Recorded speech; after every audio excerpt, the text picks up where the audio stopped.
Yeah, just to let you know, make sure you log on to doggydiamondstv.com. That is my official website, doggydiamondstv.com. If you think you've missed anything that I've done, you say, damn, he ain't go live in a while.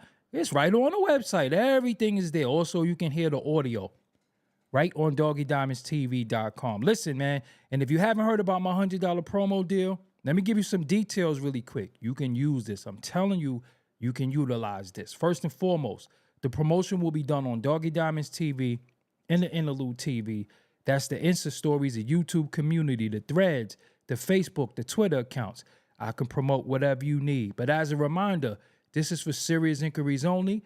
Must be Cash App ready. I can help you bring more awareness to your products. Just contact me at Doggie Diamonds on Instagram. At Doggie Diamonds on Instagram. Tomorrow, got to get to the P.O. box, pick up something from Something Like Clothing. I got stuff from Coins Apparel. I get a lot of packages and stuff. So make sure you hit me up for a promo. Listen, and if you need help with your rollout, your social media growth, your brand clarity, your organic supporter building, your rollout, like I said, your product management, and your monetization strategy, then hit up at Coach Kandaka on Instagram. Just DM at Coach Kandaka on Instagram. And this goes for artists, podcasters, business owners, and content creators. Get your own strategy of how to promote, market, get this bread. Let's go. Yes. Okay, we here. Yes. And don't forget, listen, man, and this gonna be one of them ones, so I need them likes to like crazy. I need that super chat chatty. Cash App is in the thing. We got Uncle Pone in the building. Bernadette Bernie is here. We got Jack King here. Reginald Davidson, I appreciate you. Nate Jackson, I see you. Derek Douglas, what's up? Rashawn Green, what's up? Vision 3030, what's up? City Boy Floyd, what's up? Long time. MW101, what's up? Philly Shee, what's going on? Tiger, what's going on? Yes, Peter Truth is here too. Listen, Jumar96 is in the building. Listen, man, don't let nobody else fool you on these YouTube. You know, salute to everybody doing their thing. But listen, this gonna be one of them ones. Zach Chung, I see you. Sticky Finger, what's up? Rizzo 27 in the building. It's gonna be one of them ones. Only certain people qualified and only certain people could talk certain talk. I mean, if you want the mess, you want the entertainment, that's out there. Salute to them and salute to that. But we gonna talk. Triple Agent, I see you. Salute Kings and Queens in the building. Richard Asante, I see you. I just need them likes to go up. Yes, Slum 1777. Peace to the Universal Family. What's up? Yes. Oh my, yo, listen. I don't even think y'all prepared. Y'all might not be prepared. Playback Gang, I see you. Couldn't make it here live, but you definitely a part of the Playback Gang. Yes. Yeah. Shout out to YouTube for always playing with my numbers, but I get it though. You know what I'm saying? They don't be wanting this truth to get out. So they gonna play. We got Brutus in the building. Shadow Proverb is here. Crystal is in the building. Marcavius Kusar in the building. We here. Very, very easy to hit the like button. I need them likes to go up. Seeing them hearts too. I appreciate it. I appreciate it. Playback Gang, you know you can forward. Neltron 8000 in the building. I know sometimes y'all think the intro is a little long, but I gotta shout out all my folks, man. I gotta shout out all my people in the building. Gotta shout out all my people in the building. Listen, man. Here we go. Here we go, man. Hold on. I'm not by myself tonight. I'm not by myself, so I'm not by myself. Introduce yourself to the people. Peace to the family. This your brother Tad of the OG Wisdom Podcast. What's the word, dog? I'm chilling, man. This is what we talk about every day. This is a part of our discussion. When we not talking about cologne, when we not talking about the family, when we not talking about the kids, we not talking about fitness, when money moves. Money moves. heavy on the family. You talk about grandma today. Word. Shout And out to Graham Duke. shout out to my grandmother. And she was just we was just recollecting how she told us when we were little that she wasn't African. We was like, Word. come on, grandma, everybody from Africa, and then come to find out she wasn't playing. She was able to show and prove that she wasn't. So I think it's a misconception that everybody black is automatically from Africa. So she told us that in the 90s. Like, who said I was African? She was all indignant and she's like, who said I was African? I ain't African. Yeah, but we was wrong. We was dead ass wrong. Word. We always knew Ma was Native American. Facts. You know what I'm saying? We knew grandmother. Yeah, we knew our great grandmother. That's a picture that I posted recently in my stories, my great grandmother. Yeah. So we knew my grandmother's mother. So leadership, you had different leadership roles in this so-called community. First of all, is it a community to you? Not no more. Right. It once was. Okay. Yeah. I came into the movement in 1997 through Dr. Khalid. Remember, we was reading back in like 90, 91. That's when we started our journey of say the full name though. You knowledge said and stuff. Dr. Khaled. You gotta say the name because they might think you talking about DJ Khaled. Let them know who you came into. Nah. Who did you come into the movement with? With Dr. Khalid Abdul Muhammad, Right. peace be upon him, from the Nation of Islam. Right. Yeah. That's who held my hand and walked me to the movement. And this was around the time he just got kicked out of the Nation of Islam. Right. So, he was already African centered / pro-black / black nationalist, and that's something we could talk about later on too in the program. The different facets of the quote unquote conscious community, pro-black movement, whatever you want to call it nowadays. Right. So you came into the movement with him. That was your first taste of what we was calling organized consciousness, because we was already reading the books. Yeah. Message to the black man, black rose, white justice. We could go on and on. Dr. Barashango, we was reading his books. Heavy. Ivan Van Sertima, Dr. York. We can't leave the scrolls out. We was reading a lot of Dr. York scrolls. It's funny because from the Dr. York scrolls, I learned who Noble Drew Ali was. I didn't even know who he was. We heard of him. We thought we knew who he was, but then we didn't know that it was something that predated the Nation of Islam. You know what I'm saying? So we was finding out about a lot of different peoples, of course, with some alien stuff and some crazy space, shit too. We were just the flu garage. Yeah, flu garage. Yeah, we was learning. Man from Planet Reese. We was learning a lot of stuff. But we was reading everything we could get. The our hands on. Anunnaki. That's what that was. Yep. And then we had the Millennium 2000 tape.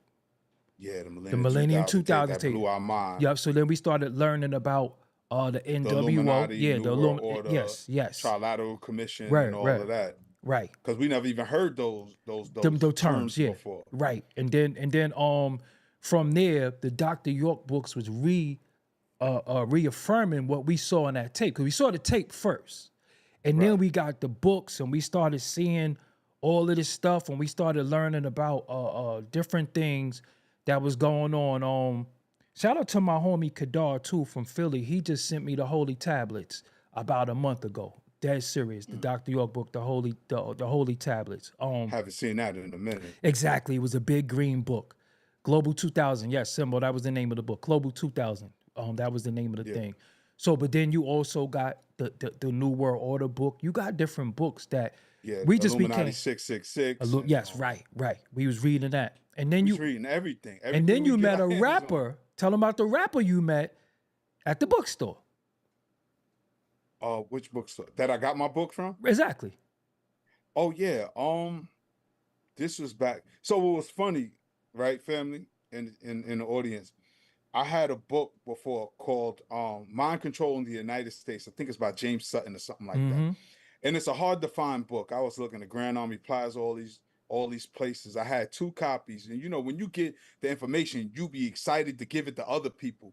So I was book shopping and I came across this bookstore in St. Mark's and Flatbush called Nkiru Books. And I went in there and I was just looking around, see what they had. This brother was like, "Yo, anything you looking for in particular?" I was like, "Nah," because I gave up looking for the book. And he went to the back and he said, "Hold up, I got something you might like." He came out with two books. One was the King Alfred Plan, and another one was the lost copy of Mind Control in the United States.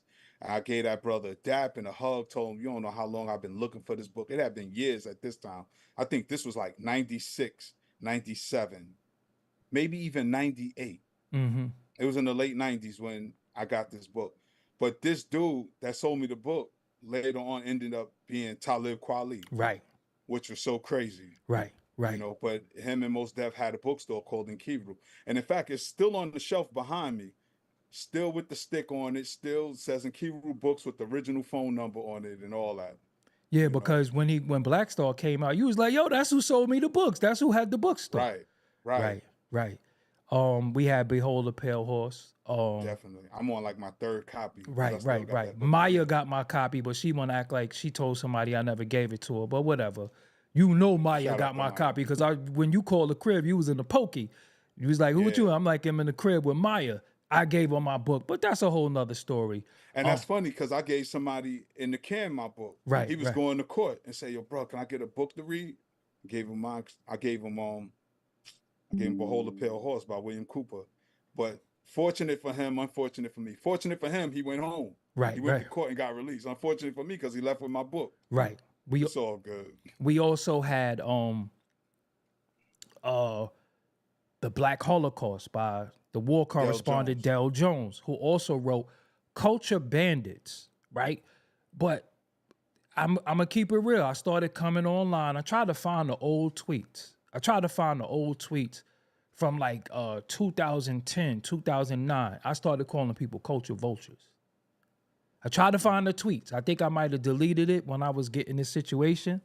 050 the movement in the building. So I started calling people culture vultures. So that's, I'm not going to take credit for the word, but I do want to put its proper respect on. It comes from Del Jones, Culture Bandits. So from there, I started saying culture vultures because of how a vulture moves.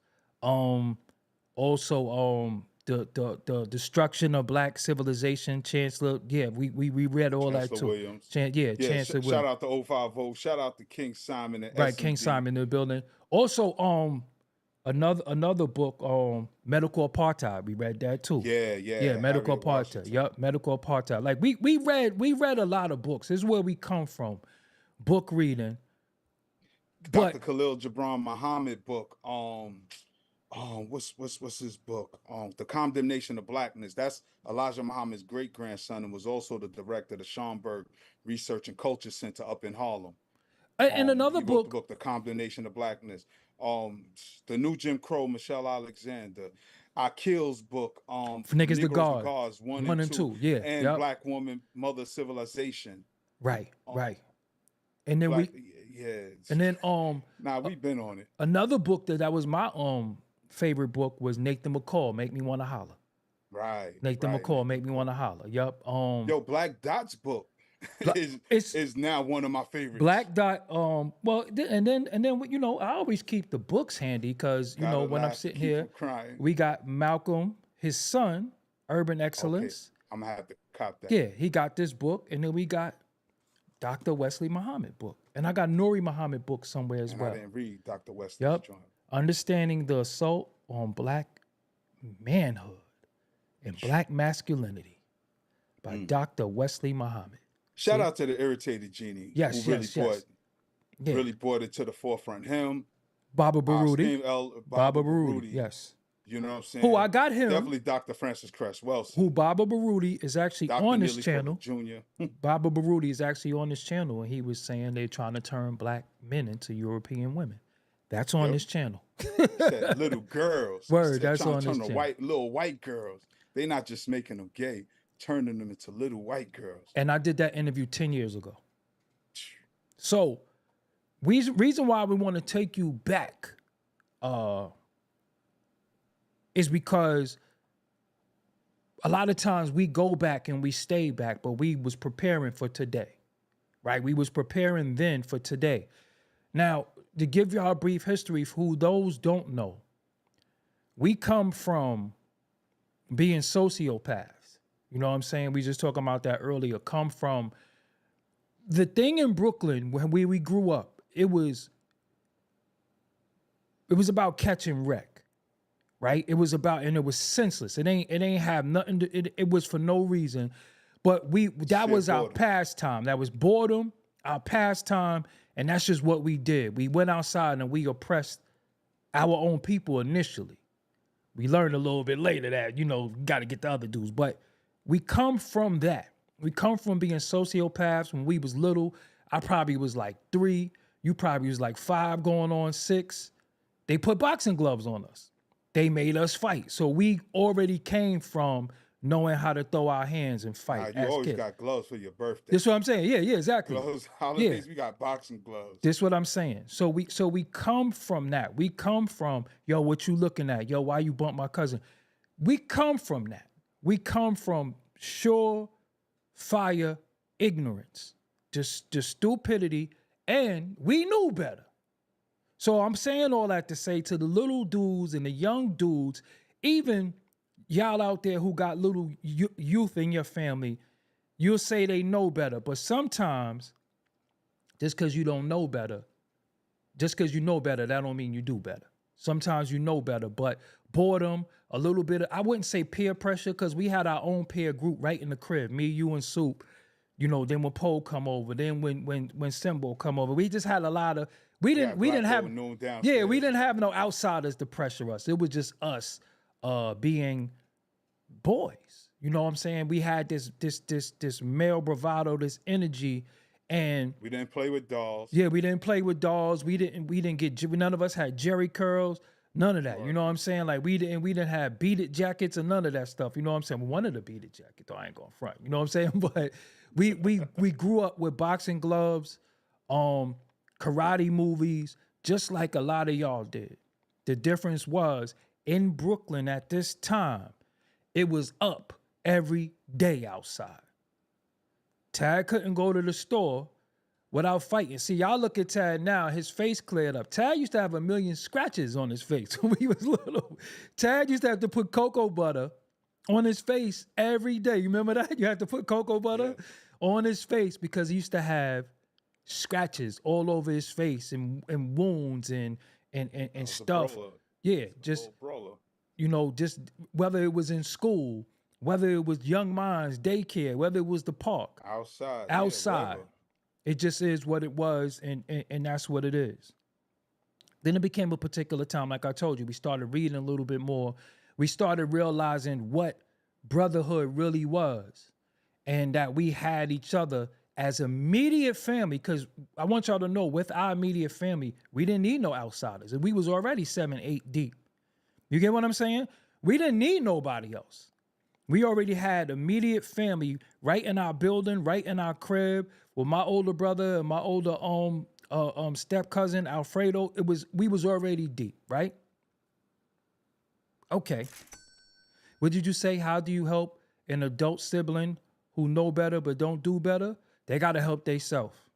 That's it. At this stage in time, thank you for the donation with all this information. Yo, they gotta help themselves. Because like my grandmother told me, yo, they make room for you. It's 2 places they always gonna make room for you.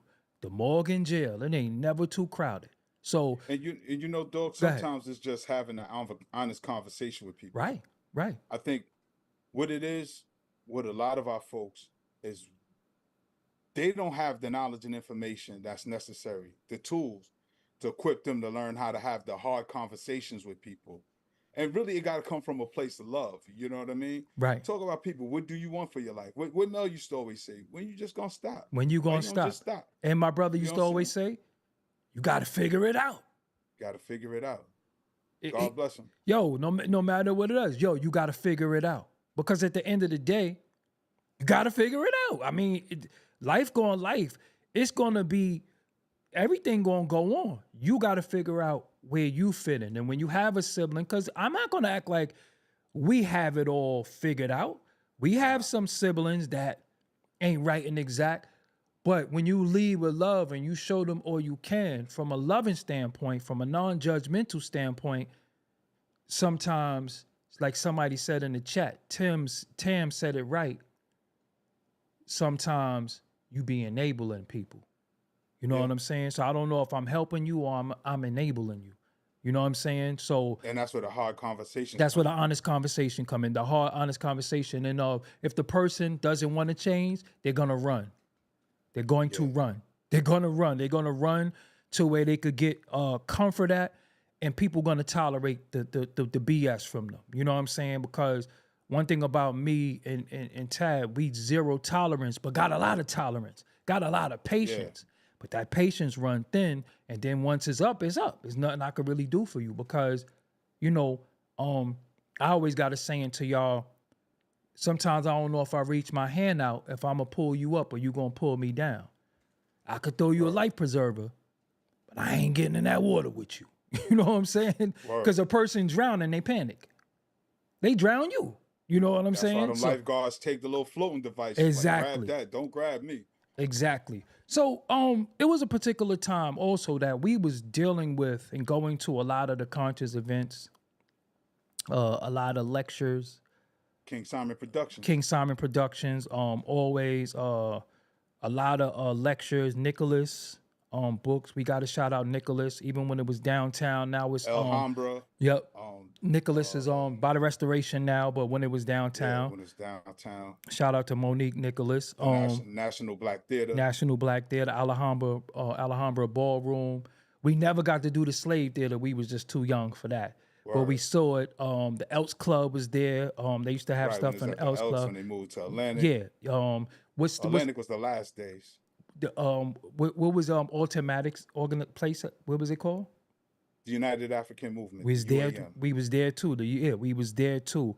The first thing I think we attended, the minister was in the city. Remember, he was on the city block, and we went to the city deep, and he was on the. Remember, he was in the city. He gave it, and we went there, and it was on the jumbotron. Exactly. It was deep. The minister was in the city.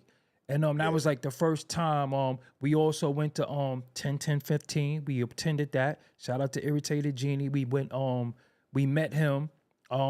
He hosted us at his crib. That's where we saw Dr. Umar. Yeah, ran into that. Well, that was.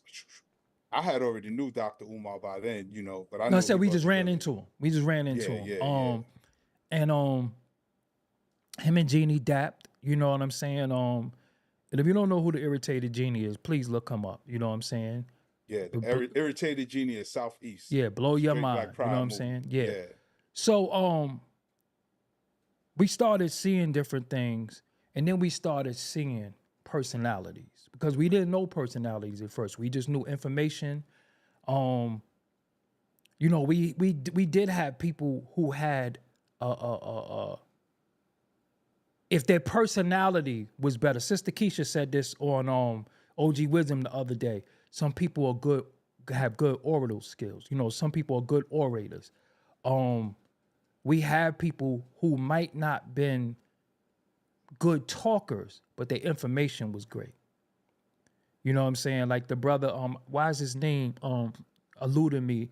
The guy who always talks about, he used to always talking about the Boule. What's his name?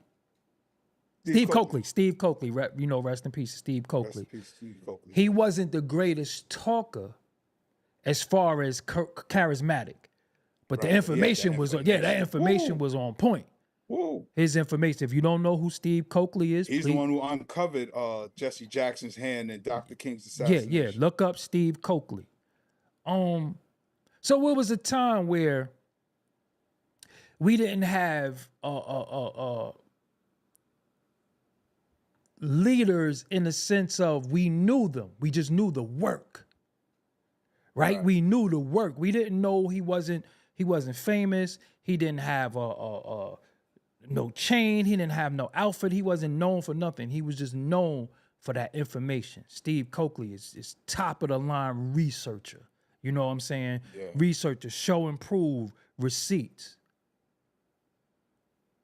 Remember, he used to name names. He Yeah, used to yeah, point yeah, yeah. people He out was a in the whistleblower. crowd. Yeah, he was a whistleblower. Yo, Yep. Like, people you didn't an even agent know how right he there. was. He an agent. Yep, Yeah, yeah, and he yeah. would say their name. Yep. Yep. And they didn't understand how he knew it. Um, They would get up and run out the audience. then we started getting we have the Bobby Hemmets Get Well, who put out a lot of information. We had Dr. Delbert Blair, we had Phil Valentine. And I think at this the time where the phrase conscious community was coined. I think Bobby Hemmett might have did it. I'm not sure. But that's the first time I That's ever. actually Brother Black Dot in them, because they started putting it on, rocking with Phil Valentine, and they started getting space to host the lectures. That's Right. something he was talking about Yeah, on the A. show. Rashid was there too. Yeah, yeah, Yo, yeah, yeah. shout out to Yeah, A. A. Rashid. Rashid, Yeah. Sandbox, Sandbox brother. But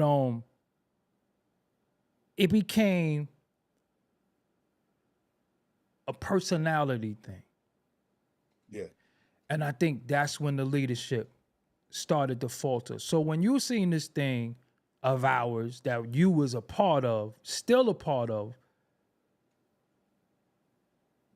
when was the breakdown? When did you started seeing things going like, hold on, what's going on?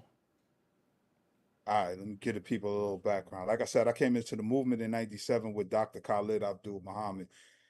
And a couple of years I was rocking. Then I fell back because I was still a student, Through Dr. Khalid, I met Geronimo Pratt and Kwame Ture, and I done met so many people, but I didn't have the knowledge base that they have. I was still in my 20s in the 90s. So I would just sit back and just absorb all that knowledge and information. And just to the fact that I'm in the room with them, just sitting there watching them have conversations, talking about stuff I wish I knew what they was talking about back then. So I fell back in the 90s because I still saw personality worship. Now, let me So hold that right there, right? Reason why I want to hold you right there. Hold that, because what you just said is essential. It was a point in time when you wasn't qualified to talk. oh yeah. Because Yeah, you definitely didn't not. have the knowledge base. No, definitely not. You wasn't All the books I qualified. read ain't mean And you shit. just admitted that you wasn't qualified. Oh, definitely not. So let's remember that, because now everybody qualified. Yeah. It was a point where you sat in the room quiet because you knew you wasn't qualified. And you had to have permission to speak amongst the great teachers. Even on the street, if we was ranking and we was gigging on each other, if somebody that wasn't qualified, that didn't have hands or didn't have rank, he couldn't even butt in the jokes. Yo, hold up. You think it's funny? Word. You wasn't qualified. Look at the Mac. Look at the Mac. Perfect example. Yo, what you laughing at? Next time you hear grown folks talking. This is what I'm saying. It's always been like that. Now with the internet, everybody is qualified in their mind. But go ahead. Right, You was in the room with them. Yeah, so as time went on, dropped off, but then came the internet. Me and the kids used to have jokes in the house, We used to talk about people being under the spell. We used to call it the spell. When we watch people just crash out, before we was calling it crash out. So this like in the late 2005 to 2009, we be like, yo, they under the spell, under the spell. Mind you, now YouTube is coming out and we watching videos and we can look at the information. And I saw a lot of people blame young people. Now, mind you, family, I was already active in my children's life. I was a parent coordinator at my daughter's daycare. I always volunteered at the schools, very active in my children's life. But then I started taking my children on trips, posting online. People was like, yo, you always doing something dope with your kids. Next time, let me know. I organized some parents and some children, called the organization Party, Parents Actively Reclaiming Their Youth. Invited a lot of people. A lot of people didn't join, but they saw it explode because our folks are reluctant. With the work that I was doing, other people in the movement saw the work that I was doing and started reaching out to me. There was elders who qualified me, shout out to Baba Sweets and the like, who was like, nah, that's the young brother, da da da. One of our best friends who got deleted years ago, that was his older brother-in-law, Baba Sweets, So he been in the movement for forever. Like he an old head. And you think I'm old. He an old head. You know what I'm saying? But I love him to life. So, he would let people in the movement know who I was. Like, nah, I know him. I know his family. Boom, boom, boom. And people saw the work that I was doing. So I was invited to speak at some places, doors was opening for me. I met Sister Keisha and King Simon, and everything just kind of took off. Because Sister Keisha was already emceeing and hosting at the United African Movement for Automatics. And King Simon was already the premier promoter. And a lot of these conscious events that you see, King Simon organized them. Check his channel out though, handing too, out King Simon TV. handing out them flyers. Yeah, King, yeah. King Simon's the hardest working man in the movement. King Simon always has some flyers, smiling with some flyers. But yeah, then people got to know me, and I was just fortunate to do the work. And that's all I can say. There's so much I want to say, but I just did the work in the community. But now that I just do the work in the community, I started my youth group, took it back into the projects, Atlantic Terminals, where I used to hustle at, where I did a lot of dirt at when I was a kid. And this was my way to give back. I used to live in that lobby.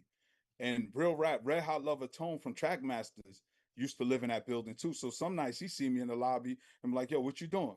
Night is slow. He be like, yo, come with me to the studio. Facts. That's how I met Chubb Rock and Howie T, God rest, the real Roxanne, and then eventually Dog ended up signing with him.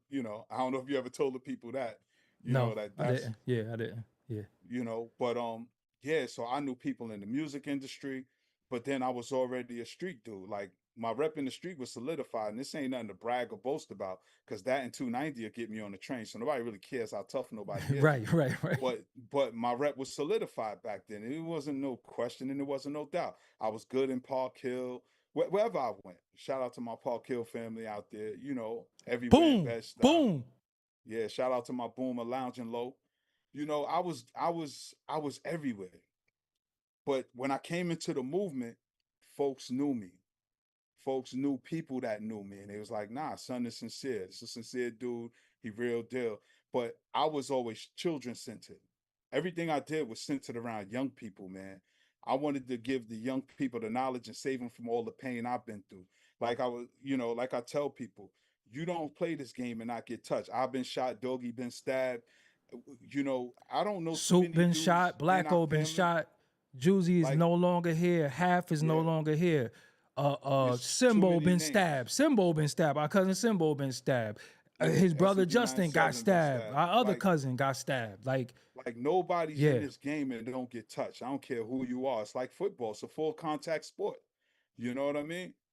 But why we don't save our children from that? right, And that's what my whole thing was. Because like we said, we lost our friends too. We lost childhood friends when we were children.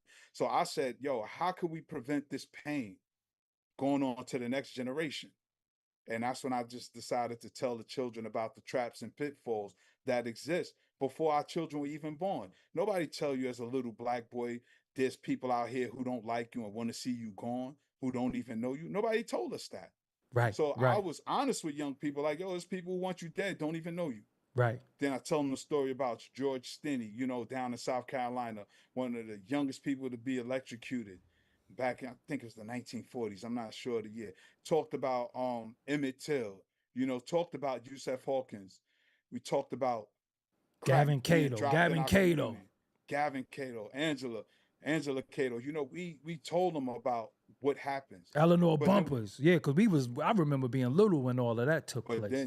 then I also told them about the greatness of who we are as black people, our Right. level of resilience, all the dope things we've done, the inventions, the great minds, and And we actually just took built them to show conversations and around that. prove Oh yeah, yeah, via yeah. We took them to museums. museums. Yeah, yeah, yep, yep, yep. So they got to sit at the feet of a Dr. Umar before he lost his mind. Professor Anthony Browder. Who else? Dr. Ben.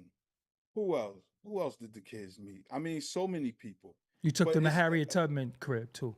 Harriet Tubman, Great Blacks and Wax Museum, the Smithsonian Museum, Frederick Douglass House, so many places. They got to meet the irritated genie because they saw him on video before they got to meet him in person, and he's a modern day scholar with a lot of information, But our people don't care about information nowadays, which is so unfortunate. I remember But when you had the mm, kids one time, they was like, "Look, it's an obelisk." They started knowing stuff like yeah, that. the They start, Tekken, yeah, yeah, the they was like, Tekken, yeah, yeah, yeah. They started the kid. I'm talking about kids, 4 and yeah, little five year people, olds started noticing stuff erected all around the city in Central Park and down yes, by Wall Street and all of that. You know what I'm yeah. saying? They They they started they knew the seeing. history of They Wall knew the Street history of Wall Street. Yup, the kids. Yup. because we took them to the museum down there, the Native American Museum, which is actually a stock exchange. But if you ever get to go there, they talk about the first stock on Wall Street were black people, Facts. were enslaved African folks. That was the first stock. Right. But we were giving them this knowledge. In fact, they met Kaba Kamene Right. when we went to the Hidden Colors premiere. And I think that might have been the first time I met Baba Kaba, but he and I developed a relationship. Oh, and check out the interview I did with him a couple of weeks Fire. ago Fire. on OG Wisdom Podcast on YouTube, Kaba Kamene, and he talks about FBA. But I was doing the work. And again, it wasn't about the personalities because though my young people were meeting them, they got to meet Dr. Ray Higgins, even though they were meeting all of these people that they see on YouTube and scholars, I would always instill in them that you're just as great. Let me say one You're thing just really, as really quick. yeah. Hood politics, ENT. You said irritated Genie was also former Homeland Security. You do know that most people who live in DC work for the government, right? So just because you work for the government, that don't mean that you're a part of the government But and oppressing black people or anything like that. It's just a job. Many that he people lost that he defending black lost. people. Yeah, that he lost. A 6-figure plus job that he lost Yeah, speaking. And what people don't know, Department of Homeland Security is an agency. But right. what people don't know is he was signing off grants for minority businesses under the Department of Homeland Security. But again, people just hear stuff. This And, regurgitation. and right, and I appreciate that comment Yeah, though, yeah, yeah. ENT. Because You know we what I'm got it. saying? Yeah, Because we because we just got to having clarify it. dialogue. Got to You know what I'm clarify it. saying? Yeah, because that's Because I remember a point where people was like, if you got a job, you a sellout. You shouldn't be working for the man. But I'm not gonna sit outside and sell incense and oils with you neither. So let's clear that shit. right. You know what I'm saying? Because that's what Because we got mouths to feed. right, and that's the problem with leadership. Because some of the leadership was telling us, don't be police, don't go into the armed forces, don't be American. A place that we built. Yeah. You get what I'm saying? So this is why we go in there tonight, because some of our leadership didn't have the information that we now have, and all we doing is building off of what they already laid down, but something went wrong somewhere because now we just got a bunch of mindless people. I wish I had a go ahead, Ty. What you gonna say? Now I like what the brother Reggie put in the comments because again it's open up for dialogue. Black men, where's your military to protect your neighborhood and stop bragging on your prison time? No more Dr. Clark, Dr. Ben, Dr. Ivan, Khalid, Muhammad, Malcolm X, etc. Right. See, here's the thing, right? I would say to that, Reggie, we do have a military, we just not organized.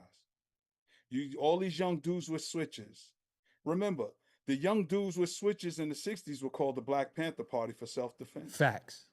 Then COINTELPRO broke them down and turned them into Crips and Bloods. Facts. Brotherly love override oppressive dominion or destruction, however you want to identify. Community Constant revolutionary revolution yeah, and progress. Yep. I mean, and this is what we're saying. We have a military because we have no problem deleting one another. We just don't have the knowledge and organization. See, when people sign up for the U.S. Army, when people sign for whatever army they sign up for, there's an agenda, there's a goal. And this is why we separating the wheat from the chaff, because we got these false leaders.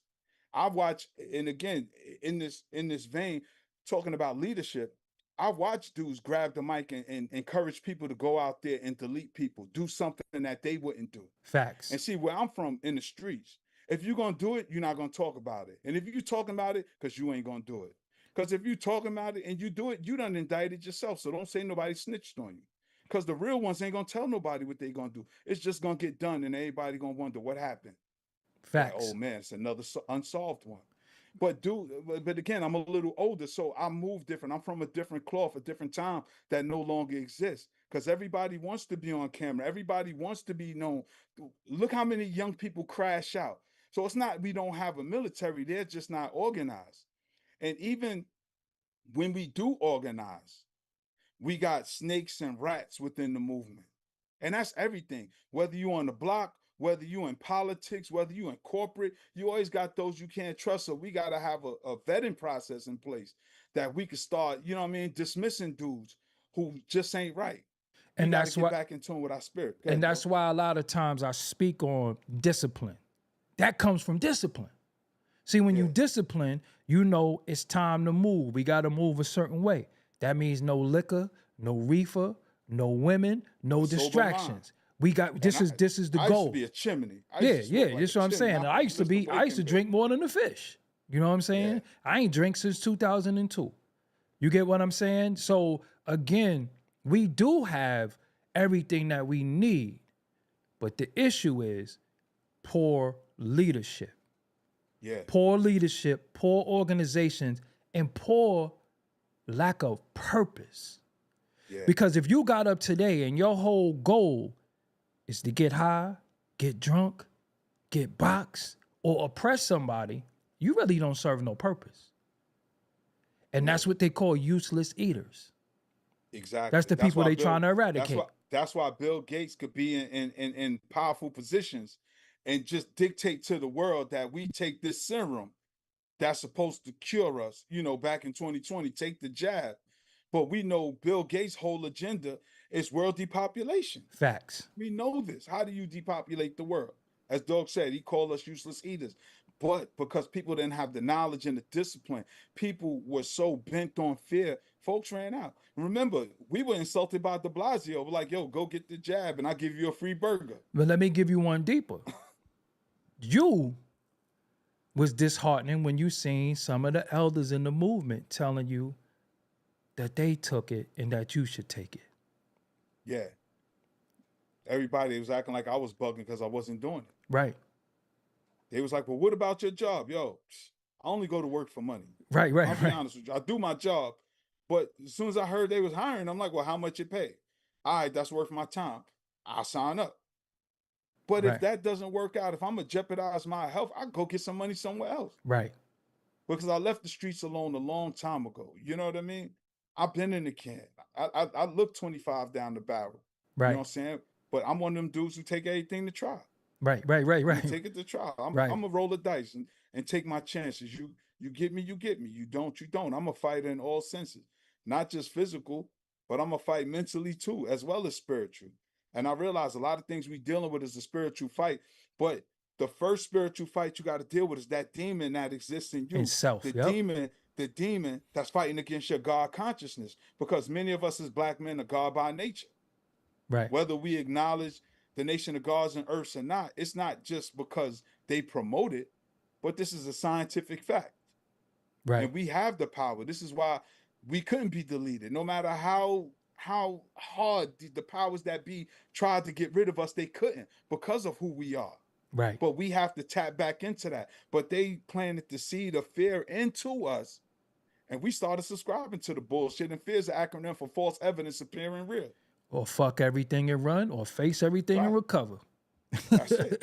Or face everything and rise. Yeah, and see, the deal is with that was you do have dudes who have YouTubes, who have could get on in front of a big audience and speak.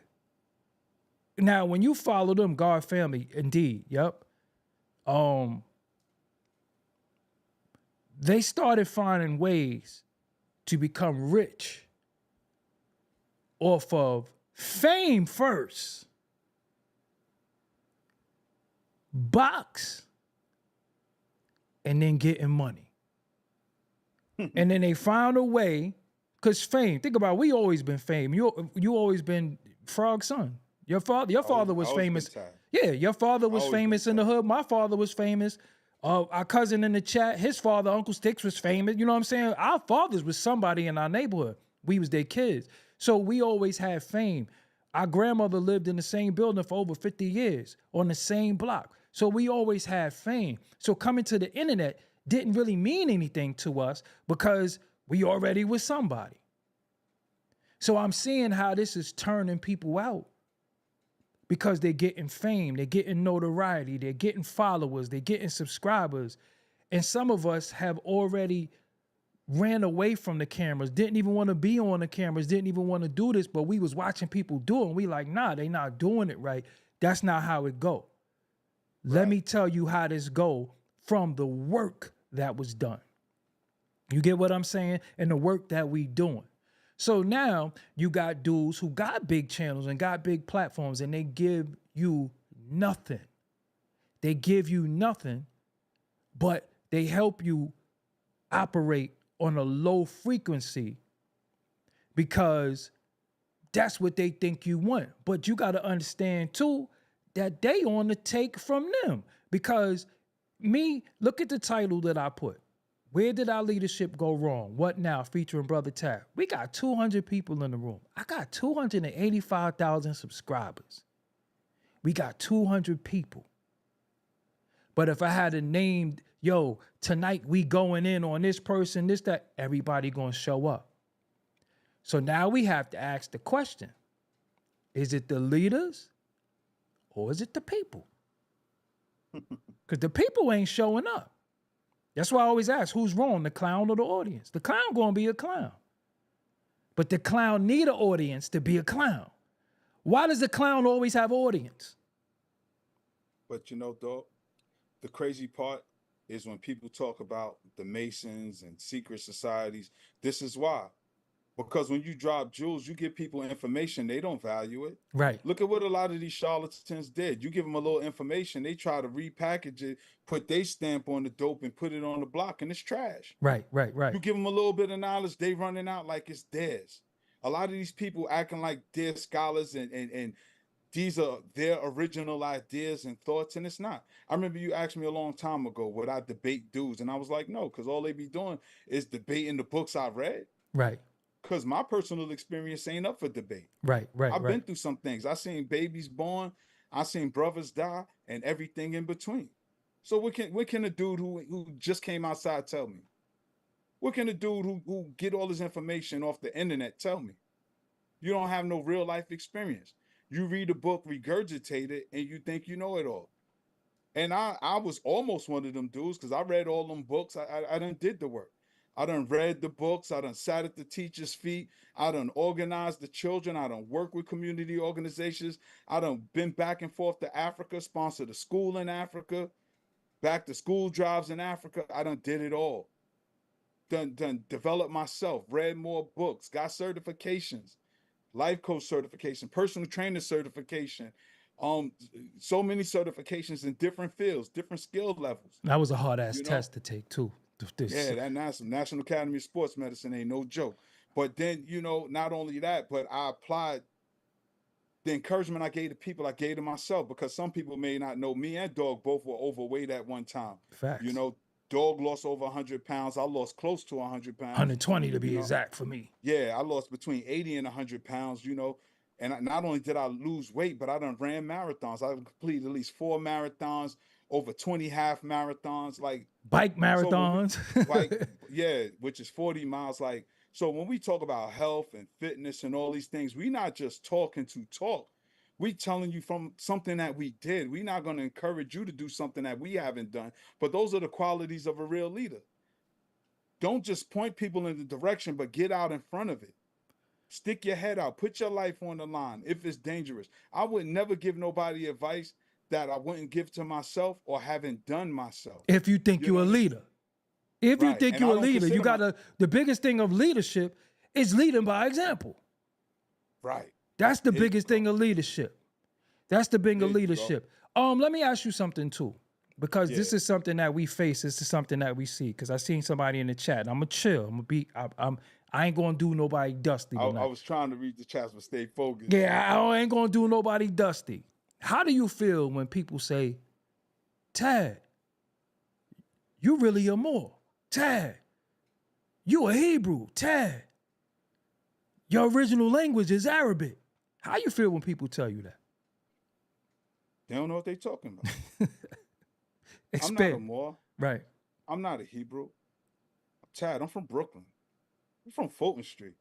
I was born in Brooklyn Jewish Hospital. My mama named Peaches, God bless. My father named Frog. I don't know all that stuff they talking about. That's something they read in the book. Because if your mama wasn't that, your papa wasn't that, your grandma and grandfather, no eponymous identities. What is an eponymous identity, you ask?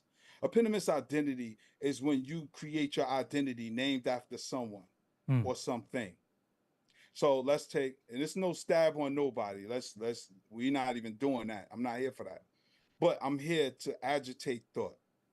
Rastafarians, right? We know what Rastafarians, right? But they're people that follow His Imperial Majesty, Emperor Haile Selassie, who was formerly known as Rastafari. Tafari. Mm-hmm. So you follow Rastafari, you're what? A Rastafarian. But that's that man's name. Why you don't be a Tadian then? Adopt my philosophy. See, that's an eponymous identity. When you read a book or you get persuaded by somebody to become something. But I'm naturally who I am. I've always been my father's son, always been my mother's son. I am me. I don't have to subscribe to a particular ideology. I can take the jewels that I find applicable in my life that's beneficial for me, and things that don't work, I can discard it. One thing you're going to realize, and this is how cults are formed, not calling nobody's particular group. Man, all that shit is a cult.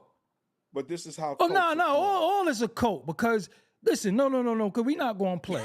All of it is a cult. You know why I'm saying that? Because dudes be having leaders and your leader not right and exact. First of all, me, I'm going to be real with you. As a person who lost over 120 pounds, I ain't following no fat ass leader. Straight like that. If you look like you're not healthy, what could you tell me if you look like you don't care about your health? Because what is the operative word in that? Your health. Your jibs ain't right. You sloppy. Hygiene. Your hygiene ain't right. You can't tell me nothing. You can't pick up no doctrine, no book and tell me nothing if you look like you don't care about you. Period. You got to look like you care about you. Not because you get donations, not because you got a good car, not because you got a woman, not because you got a house. If I look at you and say, damn, this nigga like he about to fall out any minute. How can I listen to you? You don't even care about you. So how do you care about me? Continue though, Tad. I just had to get that out. Right. And I'm glad you did. I wasn't going on that side. I was going on the more mild and moderate side of the sincere leaders. This is no of filter. The people, because, I know where I'm at. But a real leader will find their voice and inspire and encourage others to find their own voice. That's a real leader.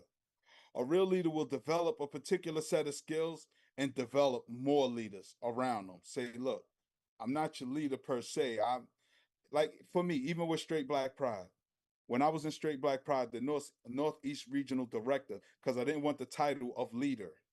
That's a big responsibility. One thing I used to tell my children, in this house, we a team. I'm the captain of the team, but we a team. I said, but when you leave this house, I can no longer tell you what to do. I can only advise you. My job as your father is to hope that I give you enough knowledge and information that I'm confident that you'll make the right decisions for your life when you leave my house. That's every parent's job. Some parents, though, and to your point, dog, some parents try to turn the family into a cult. Some parents, their children are grown and they still trying to tell their children what to do and how to live their life. But that's not me. I'm not that kind of person. I want you to find your voice. Right. And live your authentic life and your authentic truth. And that's one of the true characteristics of a leader. You know what I'm saying? So anytime you join a group, because I've been to churches where there's a pastor that it really encourages you to be your best you. Don't just follow me. Follow the teachings of Jesus or whatever. You know what I'm saying? Let me shout out Mongo Slade real quick. Critical thinking conversation over here. And you know it's funny. Reason why this is so important. We had different family members that had different walks of life. Right? Tad was Pan-Africanist, African. I was Pan-Africanist too, but he was kind of African-centered at one point. Yeah. My cousin Simbo, heavy African-centered. His enlightener was the twins. I see an All Divine, rest in peace to All Divine from Atlantic Terminals. So he was going the route of the nation in gods and earths. First of all, Simeon Israel, we don't believe in that curse shit. I ain't cursed, so you could go ahead with that. I'm blessed and highly I'm favored. blessed. I ain't cursed. And nobody ain't reading Deuteronomy over here. See, that's the thing too. But See, see, no, hold on, that's hold on, Tad. Hold on. go That ahead, is the bro. problem. You read Deuteronomy, right? You follow the laws, statutes, and commandments, right? So why you not blessed? Why you sitting here telling us is because of the curses for us? Why you ain't prospering? That goes back to your conversation in DTF one day. We ain't gonna put the person on blast, but what did you say? What was the conversation? I said, let's say because he was trying to convince me I'm a Hebrew Israelite, and I told him I'm not. I said I knew my great grandmother. She didn't identify. My grandmother didn't identify. My father, so how am I? And he tried to convince me. And this is what you do, people. When people trying to debate with you, just acquiesce. You say, all right. I said, all right. Let's say we are Hebrew Israelites. Now what do? He said, we wait for the Most High Yahweh Shah to come back. I said, see, again, putting power outside of yourself. See, I'm not cursed. I'm blessed. Like I said, I've been shot. I done looked 25 years with an L in the eyes, and I'm home free. Children graduating college. Grandchildren was just here earlier jumping on me. Like, life is good. Bank account a little plump. Got a pretty girlfriend. Life is all right. Right. Life is all right. Life is all right. I really don't got much to complain about. There's always room for improvement, but I'm not complaining. But see, when we start giving in to the external locus of control, forces outside of ourselves, we relinquish our power. We are divine by design. We everything the creator has created, he instilled in us. Facts. So go back to your book. You are God's. All you are children of the Most High, no? Psalm 82? Come on. But think about this. Every element that exists in the planet exists in your body. Electricity, water, copper, magnet. Our thoughts are electric. Right. Our thoughts. And hold on, dog, real quick. This is why diet is so important, right? Because most people don't realize it. Junk food makes you thinking sluggish because what the body don't use, it refuses. But hydrogenated oils and things like that goes to this thing called gray matter. Gray matter is what conduct electricity in your mind. That's why you got to take fish oils and eat a lot of fish food. That's why they call fish brain foods, because the fatty oils in fish help conduct the electricity in this gray matter a lot quicker. Those electric impulses are our thoughts, but you control your thoughts. You control your thoughts. The difference between us and animals and dog. I had this conversation with Zuri the other day. My 10-year-old granddaughter almost cried because she understood it. We was talking about the power of the mind. Your book, right? Tell you seek and ye shall find. I asked her, what does that mean? She said, yo, you look for good things, you're going to find it. You look for bad things, you're going to find it. If you deem yourself cursed, you're going to be cursed. Right. You deem yourself blessed, you will be blessed. That's the beauty of who we are. We're made in the creator's image, and the creator does what? The creator creates. Facts. So we create our own reality. But the problem is we have habitual thinking. The thoughts we have today are the same thoughts we had yesterday or the day before. This is why me and Dog always have critical conversations. It challenges what we think, because what a lot of people call research is actually confirmation bias. You only look for things that's in agreement with what you already believe. You don't look at information that challenges your current position because you're afraid that everything you think you know may be wrong. And for some reason, people don't like to be wrong. But that's where the growth is. Look at children, look at toddlers. When a baby fall, they don't get discouraged. They get up and try again. They keep trying till they get it right. But somewhere along the line, we've been instilled with the spirit of fear. So we stop trying. We stop trying to be better people. We stop trying to communicate with folks. And we just stop trying to be our best life, live our best life rather. And this is because you let people outside of you control you. So when I was in this conscious movement, the AKA Pan-African, pro-Black African-centered movement, I was always Tad. Not brother what's Adibawali, not brother Balogun. You wasn't Mufumbi, you wasn't none of that. Yeah. And that's a name I took on because I was gifted a name by a Nigerian a Yoruba chief. He gave me the name Adobawali, which means the crown has returned. And I accepted in the spirit it was given. However, I still go by the name of Tad. I'm not trying to be nobody other than myself. And when I find new information, I pivot. I pivot. Let me. The problem is people are so, and I'm gonna give you the mic, though. Yeah. People are so invested in the quote unquote leadership that they're afraid to be who they're born to be. So they always worried about what the leader say. Well, Dr. Khalid said, Minister Farrakhan See, said, now you're lying. Baba Baruch said, Dr. Umar said. Like, See, now you're lying. yeah, now you're lying. Reason What why do you say? I just wanted to Go ask you ahead, one dog. thing. What you I'm sorry, said, get off my soapbox. you said no. I love it. You said something about knowing. Tell the people what you always say about knowing. If what you don't know don't solve your problems, you don't know shit. Y'all got this rhetoric, these regurgitation, these books. I got books behind me.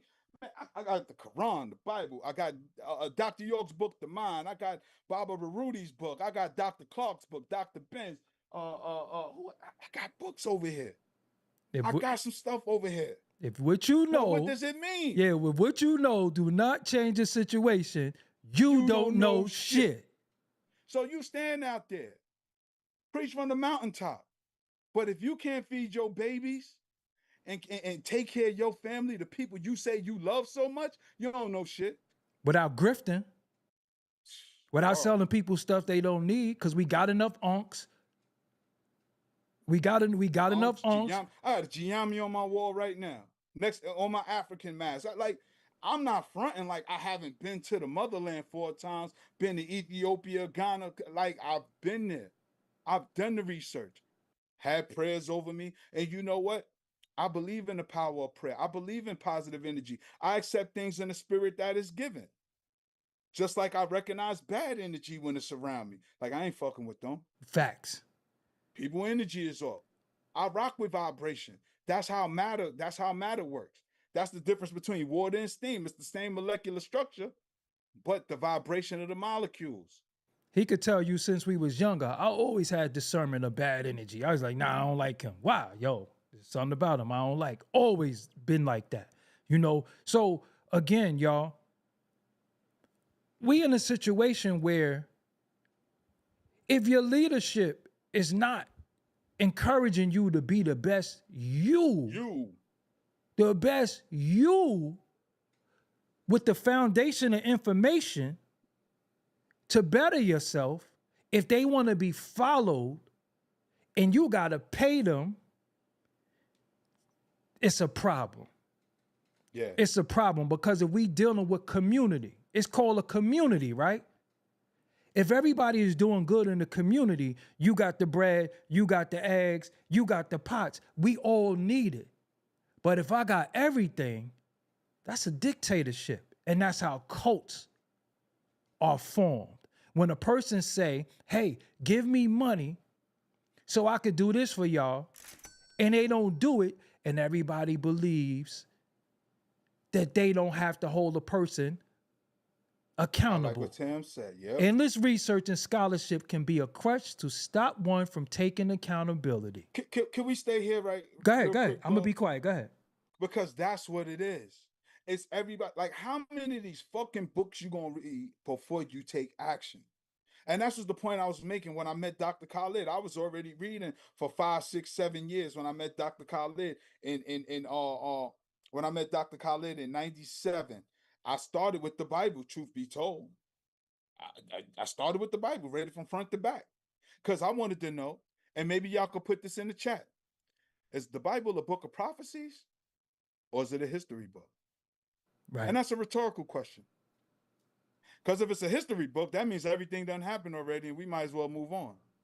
But if it's a book of prophecies now, that means none of these things has happened and it's all allegorical and none of it is facts. So where do we stand with it? Critical thinking, put it on a scale, weigh it out, put it on the scales of my yacht. Right. See, truth can stand up to scrutiny, but we don't ask the critical questions that's going to agitate thought. See, one of the things about being a leader is first you got to learn, Doggie said it, discipline. You got to learn how to master yourself. You got to be proactive and take responsibility for your life instead of blaming other people for your circumstances. External locus of control. You got external locus of control and internal locus of control. Internal locus of control is your daily dialogue, things you tell yourself about yourself every day. Oh, I'm ugly, I'm fat, I'm never going to get nobody, man, I'm broke, I ain't never going to have. You keep telling yourself that, that's self-fulfilling prophecy. Your body responds to that. The universe responds to the energy you put out. Your brain is a receiver and a transmitter. So what are you receiving? What are you transmitting? You wonder why people don't treat you good? Because you don't treat yourself good. You lack confidence. Your body language tells it all. You slouch when you sit down. You slumped over. You're looking frumpy. You don't bathe. You don't take care of yourself. And So those you be the don't have leaders though. But those be the leaders. the How supposed somebody leaders. tell this is if somebody telling you about health and they talking about Dr. Sabi and health and all that, and they got a dark skinned tooth in their mouth. First of all, the first thing you do when you get up in the morning is you hit your jibs. You take that leak, you wash your hands, then you hit your jibs. So if a dude got a dark skinned tooth in his mouth, a tooth that look like it's in the Thriller, Why you how keep you saying dark skin? nah, I'm saying, but if a dude got a tooth that in his mouth that look like it's from Thriller, how you telling me about health? You don't care about you. Yo, hold up. And Medicaid is free too, y'all. Yo, stop again. Stop letting people tell y'all Trump cutting Medicaid and all this, that, and the third. That's for people getting these surgeries. For the people that are getting, these reassignment surgeries. Right, The right. funds for that is being cut because the funds can be allocated towards your health. People keep talking about insurance. Let me tell you, when I was in the street and I ain't had no job, I got my head busted. I got popped like ambulance ride was $700 at one time. And that's when I was a kid. But Medicaid paid for it all. Last time I got my head bust, I got 150 staples or something like that. Got popped in the ear and got my head bust with the biscuit. Yep. 150 staples. But Medicaid paid for that. Please stop telling people that Medicaid won't pay for this, that, and the third. You need to start doing your own research and investigation because what I realized is people take other people's word for it. Whatever somebody say, oh, well, my man was telling me no. What You I need to go always talk say, to an expert. dudes regurgitate and don't research. Yeah, so really take care of your health. I've been going to the doctor every year, keeping my annuals since I was in my early to mid 30s. Yo, we was And just that's 'cause talking I about was today overweight. what we can't eat, right? We would just say, I said, yo, Right, you we ate talking that, about what sir? we can't eat Yo, you now. ate that? Yo. Oh, nah, that's gonna send you to hell. Don't eat that. You know what I'm saying? Yo, But yeah. see, these are not universal conversations because dudes will be like, oh, you gotta be a vegan. Then they got a bad iron deficiency. Then they got deficiencies in their body. No, your body. You have some people saying, oh, just take CMOS. And then now their thyroid is out of control and stuff like that. You know what I'm saying? You cannot say what somebody else did is gonna work for you. That's why when people say to me about weight loss, I say, yo, I can only tell you what I did. I don't Right. know universally how it works because some people need carbs. Some people need certain things. Some people And, have ailments. You know what I'm saying? Because you got good carbs and you got bad carbs. You know what I'm saying? Yep. Just like you got good oils and bad oils. You got Yep. good, everything has its good and bad. It's just Simple depending carbs on, and complex carbs. exactly. Yeah. So I could just tell you what I did. I can't say, oh, you got to give up that meat and don't eat the flesh. And all right, so now you can't even get out the bed no more because you eating ice all day like a bro, because your iron is low and you're sleepy all Yep. day. You know what I'm And you saying? ain't got and your protein is low. So Yeah, nigga, you're you not need even a building steak. muscle. And your You're looking flabby and testosterone is sick. low now. Yeah, You need so a steak. Now your woman is outside with some other dude Yeah, who eating a whole cow. this is what I'm saying. He out there Because you eating a got to, tomahawk steak. your body ain't going to lie to you. Yeah. Your urine is dark. Something wrong. You might not be having enough fluid. You understand Yeah, what you I'm better saying? drink water. Yeah, you might be dehydrated. I don't drink soda. All I drink is BCAAs and water. This is a fact. I don't drink soda. I don't drink juice. And I like my kombucha too. I ain't gonna hold you. You know what I'm saying? But this is not to judge you off of what you do, because a lot of people got to wean themselves off of stuff. Look how long we've been doing wrong. You don't just do right overnight. But Yo, we used to be thirsty and drink 40s. word, yeah, word. Dudes wasn't even drinking Get a water. cold Like, one. yo, Yep, get a it's hot. cold Let's one. go get a cold one. Word. Trip to the store, go get a 40 ounce. Like that is and eating hairy chicken wings and Kennedy fried chicken with sweet potato pies and extra biscuits and so we're not telling you to do something we haven't done. Facts. Right? We're telling you because we realize how fortunate and blessed we are. Right. Again, we're not cursed, we're blessed. Right. Because we survive things. And anybody over 30, 40 years old, you should give yourself a hand because you survived every challenge that you faced thus far. Even this challenge you may be dealing with right now, you're going to overcome this just like you did the last one. But what's going on is there's not enough encouragement. It's Right. not enough stick to it in this. It's Right. people out here trying to discourage everybody. You tell people you want to do something positive, they want to discourage you. Like in the song The Bridge, what MC Shan said, trying to get ahead. What do you say? They always pull you back when you want to get ahead. Well, They pull you back because they're not with it. You talk about school, they talk about quitting. let's deal with the living testament. Myself. You was right there. Everybody told me I couldn't do this. Everybody told me this don't make no sense. Everybody told me, oh, I don't see how you gonna do this. You can't do that. Why you do this? Who I listen to, get Tad? a job. Who I listen to? Yourself. I ain't listen to a damn Listen to soul. I yourself. listen to me. You know why? Because I know what I'm willing to do to make it happen. I don't let nobody put no fear on me. I don't let nobody tell me I'm cursed, you this. I don't let nobody put no boundary on me. Let me tell these niggas something, guy. Go ahead. Word. Let me tell these niggas something, guy. I don't let nobody put no boundaries on me. I always tell Doggie how proud I am of him because I've seen the betrayal. I've seen the abandonment of him put so much effort and energy into other people to help them facilitate their dream while he's pursuing his. And once he shook that dead weight, here we are, Doggie Diamonds TV. Facts. One of the OGs of this whole podcast thing. I'm not saying this. Nori said it. Charlemagne the God said it. Joe Budden said it. These people said it, not me. Ask Mav Hoffa. Facts. He was giving dudes a platform when other platforms was turning their back on a lot of these artists. The battle rap, everybody. Battle rappers, regular rappers, everybody. When they had allegations, Doggie was like, nah, get on my camera. Just tell your side of the story. Doggie tried to squash beef between rappers. People not going to tell the truth. But that's what y'all seen publicly. But privately, we have family members trying to discourage him. Facts. Yes, you get. And I always tell my children how proud I am of him because he's living his life, his dream. He's not beholden. He don't got to get up in the morning and punch nobody clock. Never. He's driving nice, living good, couple of dollars in the pocket. They don't know that though. They think help me out a few times financially. Word. Yo. And I ain't never had a job. Look, him, my mother, and my cousins. Yep. Him, my mother, and my grandmother and his brother were my go-to people. So that's why you would never see me begging online, begging nobody. I got my own inner support group. But I'm saying this to say that he is a living testament, and I could bear witness to that. And I'm just talking about giving advice that he's lived by march to the beat of your own drum, regardless to who tell you what. My grandmother thought he should get a job. My mother thought he should get a job too. His brother thought his sister thought, but everybody was proud of him when he stuck to the dream, when he was able to help the family out financially and was on TV and was on the radio and just getting mentioned in big rooms. He stuck to his dream. So when people talk about you curse, it's how you look at your life. We are blessed. So here we come sharing that blessing with you. We paying it forward. We telling you how we came out of it. Because a lot of people have all types of addictions. Alcohol addiction, sex addiction, substance abuse addiction. My addiction was violence. I gotta shout the legend in the building, Maestro Fresh West. You know who that is, Tad? The name look familiar. Is the OG of Canada rap. Drake said, I learned the game from William Wesley. You could never test me. That's who he talking about right there.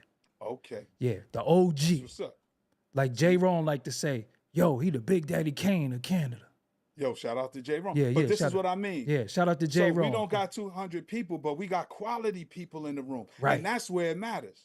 Because what we got ain't food for fuel. Right. Yeah, it ain't for everybody. Ain't food for fuel. It ain't for everybody. You know what I'm saying? Yep. Like, we on some different type of time, but this is how you change your paradigm. The paradigm ain't nothing but your reality.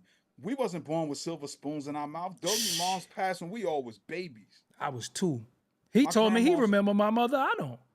Yeah, I remember his moms. He don't. Word. You know what I'm saying? His mother, my mother, and S&D 97 show our parents are siblings. Brothers and sisters. His father was the big brother. His mother, Doggie's mother, was the older sister. My mother was the youngest sister. So we didn't grow up with silver spoons in our mouths, but we changed the way we thought about things. We told you how we were ignorant as teenagers. But we were fortunate enough to live through that. Like I said, Doggie been stabbed, I've been shot. That could have been it to take us out. Facts. But the Creator had higher plans for us, bigger So we plans. not cursed. So here we.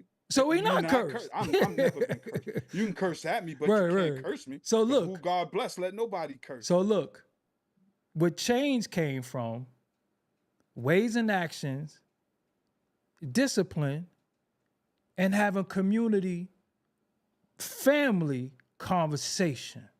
Yeah, not cult. Not cult, family. Because we had unofficial leaders of our family and they all passed away.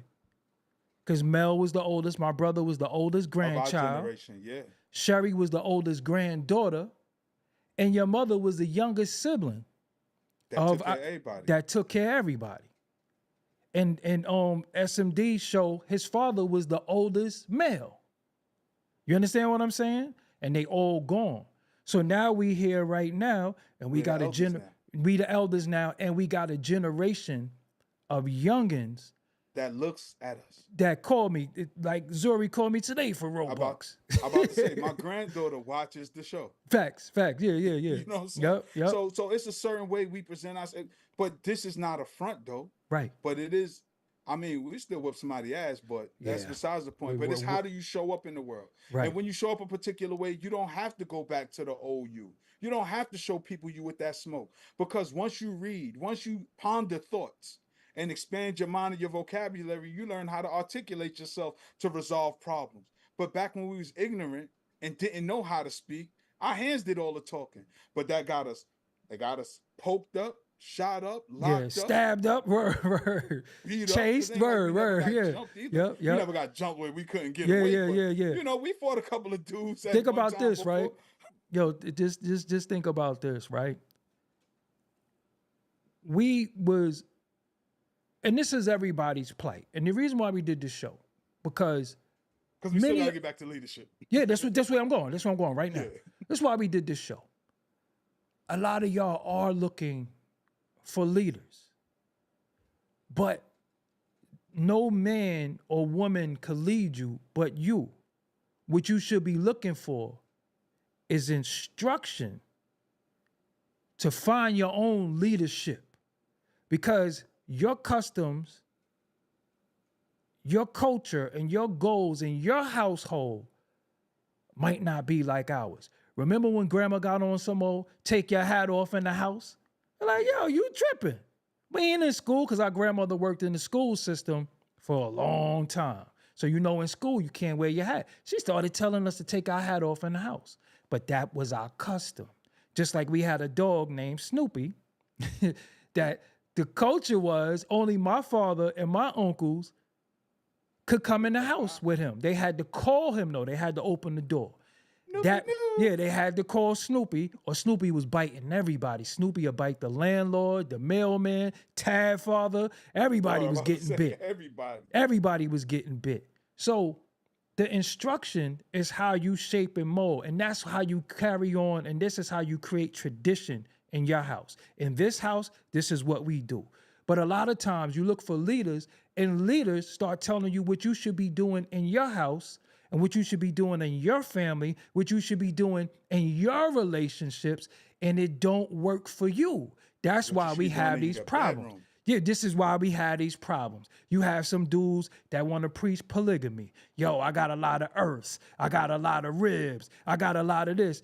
And they really living off the women.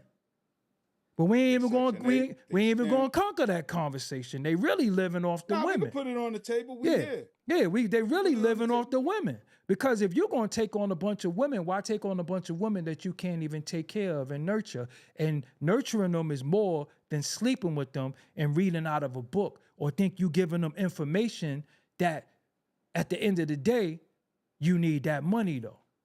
You understand what I'm saying? So you sitting in the crib acting like you the man because you got all this testosterone, and you lay it down in the bedroom, but at the same time, she getting up and going to work.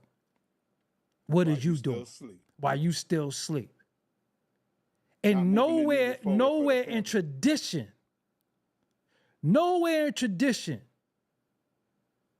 was that the case. Just like, yo, you got the lionesses that go out there and do the hunting.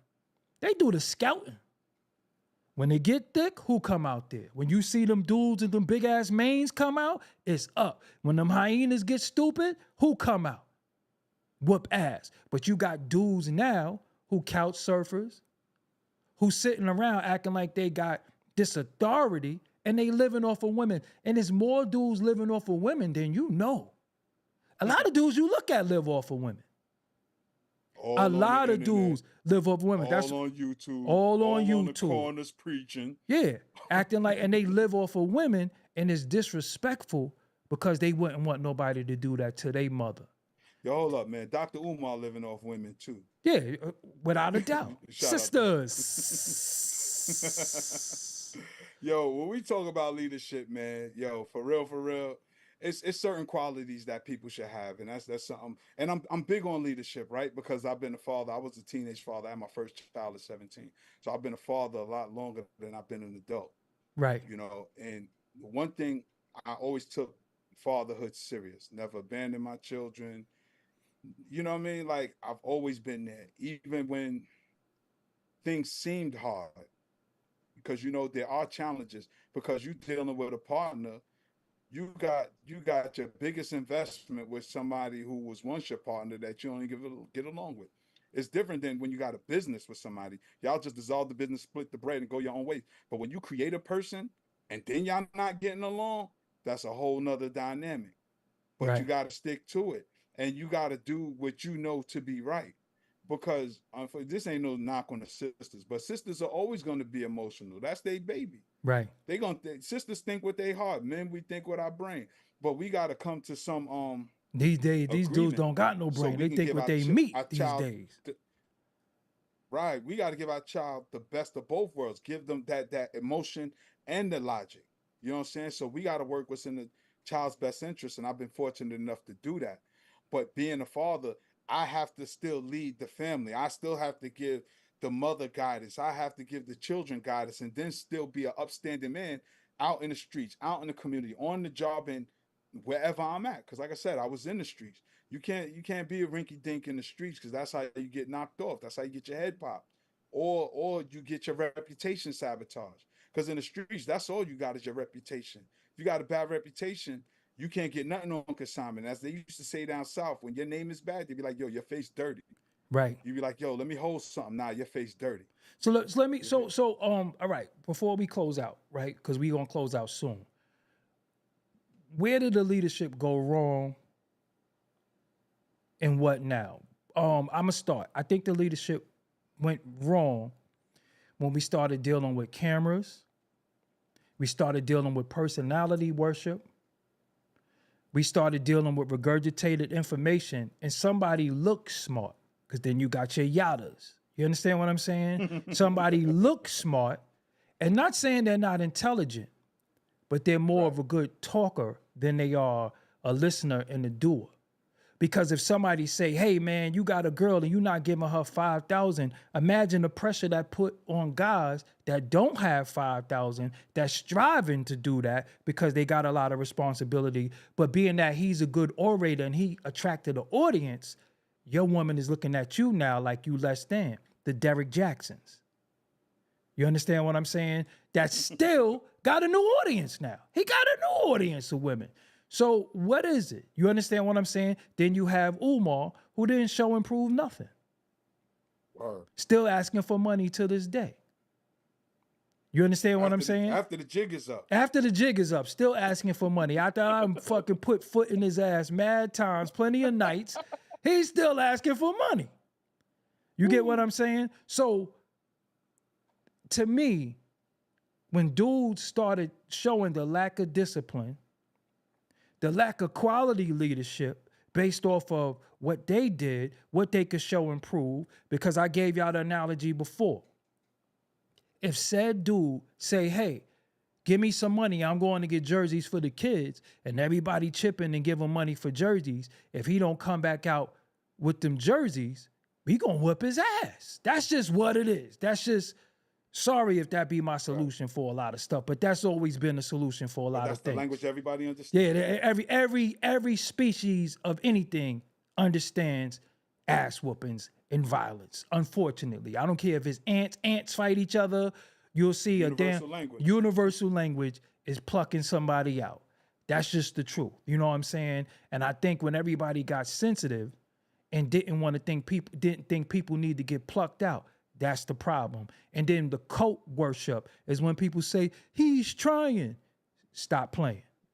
Because he ain't trying to do nothing. He trying to get more box. He trying to recruit new recruits. And that's with everything. I don't care if a person is outside Scientology, if they a JW, if they a Christian, if they some of the brothers outside with papers, respectfully, some of the Hebrew brothers, some of the more. Everybody needs new recruits because you need new bodies to bring in what?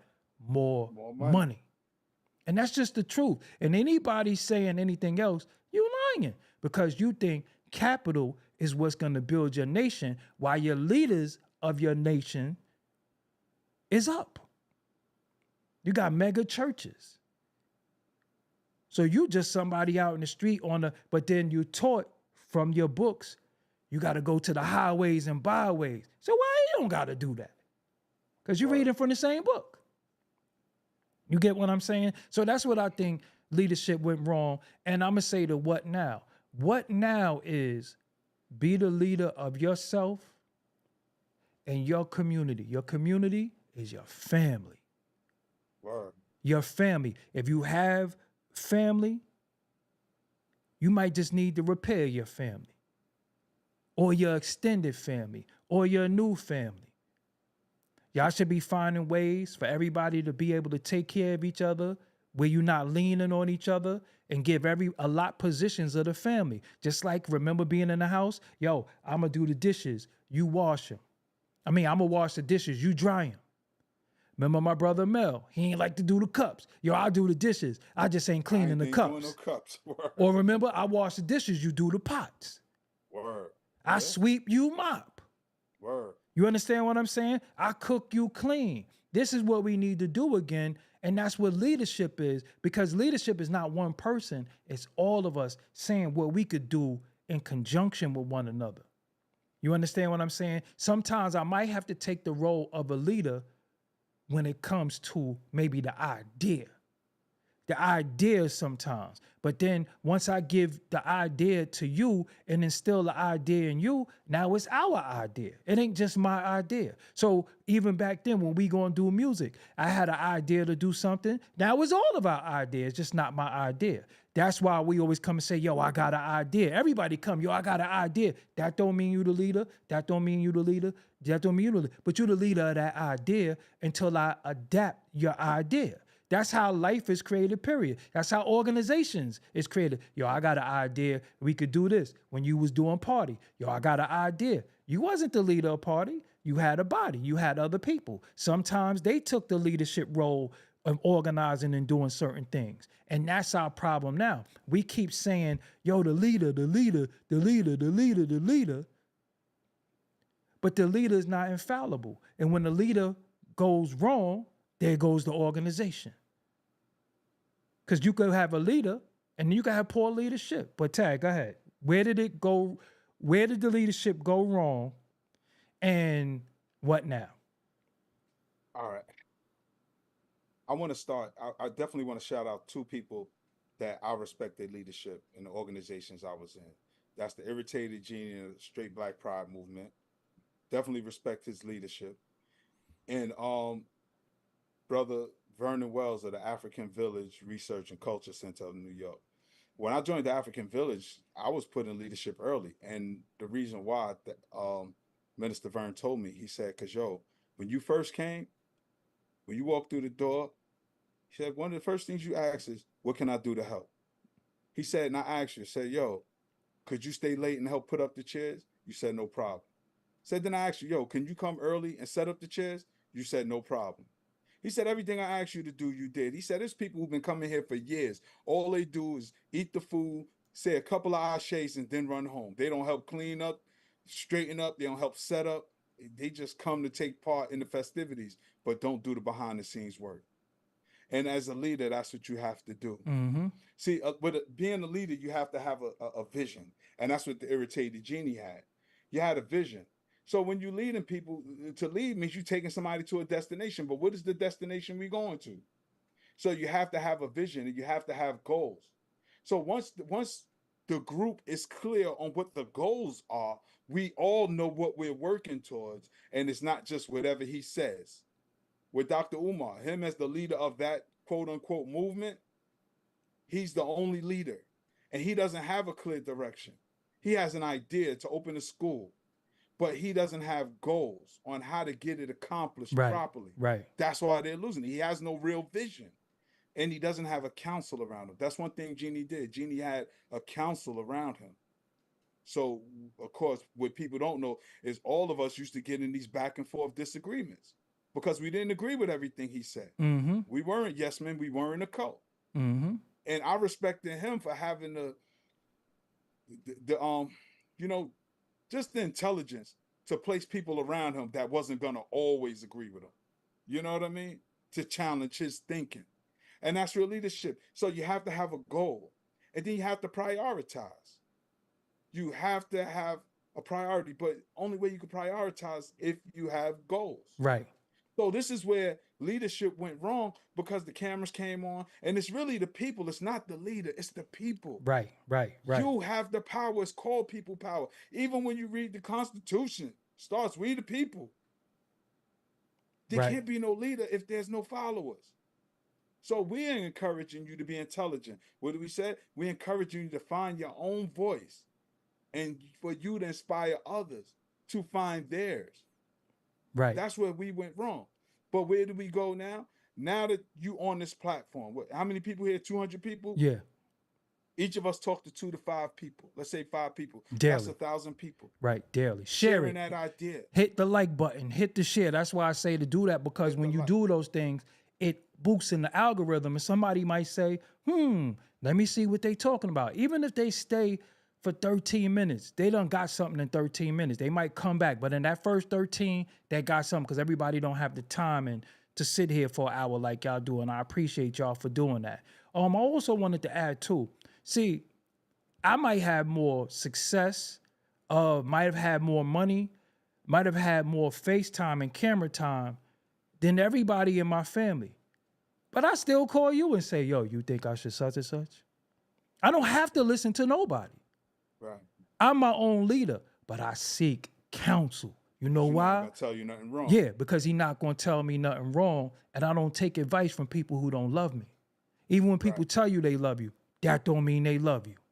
Nah. That don't mean they love you, because Love is a verb. love is a verb, and love is ways and actions. You understand what I'm saying? So a lot of times I call and say, yo, I think I'm going to kick such and such in their ass on live tonight. Taz sometimes be like, go ahead. I be like, well, he told me to do it. Y'all in trouble now. But then sometimes he be like, yo, nah, leave that alone. But most of the time he be like, nah, go ahead, do that shit. And if he give me the okay sometimes, y'all ass is grass. Because whenever you speak to somebody who you know love you, that's going to live for you, that's going to die for you, and also going to show you and teach you, that's somebody you need to be talking to, not somebody who just be like, tell you to crash every night. You understand what I'm saying? Because there's certain things I can't go there on yet. I can't go there yet on, but I am eventually. But it's all about timing. Everything is in the right time. You know what I'm saying? So a lot of times I call Tad. I call my cousin Poe. You know what I'm saying? I go, yo, should I such and such? And he could be like, nah, fuck that nigga. You know what I'm saying? It's stuff that they wanted me to do that I didn't want to do. And Tad to tell y'all all the time, I be saving y'all. Yeah. Yo, I be saving y'all. Y'all have no idea how many dudes I save. Because I be like, nah, we ain't even going to do it like that. Because, you know what's funny? Go ahead. Because, and I'm gonna say this real quick, because most people know I'm outside. Like I'm literally outside. I'm everywhere. I'm outside. I'm just everywhere. And the people that you may be afraid of might be afraid of me. And this ain't no pat on the back. This ain't no toot of the horn. And I'm saying people always hear the comments. Like this is like you got over 200,000 subscribers, right? These people don't know a tenth of that. So people be like, yo, what's up with such and such? I seen what they said in the comments. Yo, this world is small, man. We got to be good to each other. I get calls from And prison for some people be major like, yo, shot what up with callers. such and such? Yeah, What major up with shot such? callers from prison. Dog be like, nah, Yeah, I ain't even leave worried it, about leave him. it, leave it. Yep, I ain't even Leave worried about him. He literally be saving lives because people call me first. Like, yo, what up? What up with Cuzzo? Yo, he good? Because I seen such and such said this, that, and the third. Yo, we run down on him. But again, we all from the hood. We all from the block. What does that prove, though? Right. What does it prove? Like, we all done that. We done that in the 90s. Done that. Yo, we in 2025. We a quarter century into the new millennium. Yeah, we got AI. We got AI. We got, the damn cars is driving themselves. We living in the Jetsons. like we this. living in the Jetsons. Get beyond the Jetsons. Yeah, we living in the Jetsons. So again, But I wanted to land my plane. Go ahead. Yeah, I'm gonna be quiet. We was talking about, you know what I'm saying, where do we go from here? These conversations is important. That's why it's important that you share this. And tune into the OG Wisdom podcast every Sunday at 2:00 on YouTube, and Thorough Black Talk Worldview every Thursday on 8:00, where we keep conversations like this going. But we do have to change the narrative if we want to change our paradigm. There's nothing that we cannot do. You know what I'm saying? But if we keep operating in low vibrations, entertaining bullshit, that's all we're going to get.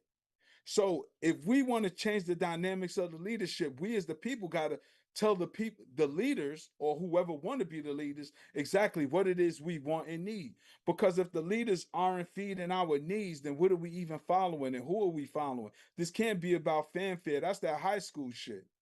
We got to get into people that's really dealing with real solutions for our real life problems, because what kind of world we going to have for our children and our grandchildren if we don't fix this shit? And we got the power. We got the power. Nobody outside of us can fix our problems. Facts. I promise you that. And I'm going to land the plane right there. And I just want to say in closing, please, I said it earlier, but I really, really got to drive this point home. Do what worked for you. All of us is old enough to know about trial and error. If you made errors, don't try that shit again. Don't do that again. If you think 1 + 1 is 4, you gonna write that down every time? Don't do it again. That's how you learn from your mistakes. But I see people doing the same thing over and over, expecting different results, and that's called insanity. And a lot of people need their mental health check along with their physical health, and it comes from your spirit. Mind control everything. Everything comes from the mind. But when your mind is shaped and molded by what people told you and what somebody said, and you looking at this and that because you too lazy to do the research, then that's the problem for you. Me, I research everything. You see a lot of times when I do shows, I give you a source. I just don't shoot from the hip. I show y'all where I'm getting it from. So at least if it's not right and exact, this is the source of the information. Don't get mad at me. I'm just quoting a source. But it's never a person. It's something that I compared and contrast to other things. Conscious just mean to be woke. And I'm going to give y'all what I gave y'all before. When you think about the invasion of the body snatchers, if you fall asleep, you turn into them. So that's what conscious mean. Then they hijack stay woke from us, right? And they remix that, but that's our thing. Stay woke, stay conscious to the BS. But then now you're going to have to start using a little bit of discernment, a little bit of love. Stop being scared of everything. There's no portals opening. Stop with all that shit. Stop with all these portals and this happened and the sun was over there. Stop with the spookiness. Stop with the spookiness, because it's keeping you what? Scared. On the other side of fear, it's so much opportunity. I sit where I sit today because I wasn't scared. You know why I'm not scared? Because I was scared till I wasn't scared. And then it's like going to the gym. Yeah, you've been in there for a week. But once you see that little cut in your tricep, you're like, oh, this gym paying off. These pants is getting a little looser. Yeah. You got to keep at it. You got to keep at it. All these people, I see dudes talking about this and talking about that. And I be like, man, that nigga he got no doomsday preparation. King Simon could teach Shout you. out to King Do Simon. King Simon could show you doomsday preparation. Word. You get what I'm saying? They Herbs always, to eat, what yeah, not to what to eat, eat, but escape route, bug out. they always talk about something to keep you scared. How come they never talk about nothing to uplift you? How come they never talk about anything to make you fearless? Because in our elders was fearless. They didn't want us to be all this spooky, scary, punk ass shit. Like I told you, if you can't do 50 push-ups straight, just don't even talk to me a certain way. I don't even want to hear your mouth. You know what I'm saying? Because you not even on no man time. And that's just your body weight. And we was all raised doing push-ups. You know what I'm saying? All little boys did push-ups. So you're a grown-ass man smoking mad stoves, smoking a lot of reefer and drinking, and you can't even do push-ups. Get up out of here. You know what I'm saying? So again, the fear sometimes is you might be fearful of your loved ones when they're not around you. You hope they okay. But if you gave them the instruction and you told them, be careful, but don't be scared. You understand what I'm saying? Think about when you say something to somebody. They go outside. Yo, be careful, because there's people over there robbing people. You already defeated them. You already defeated them.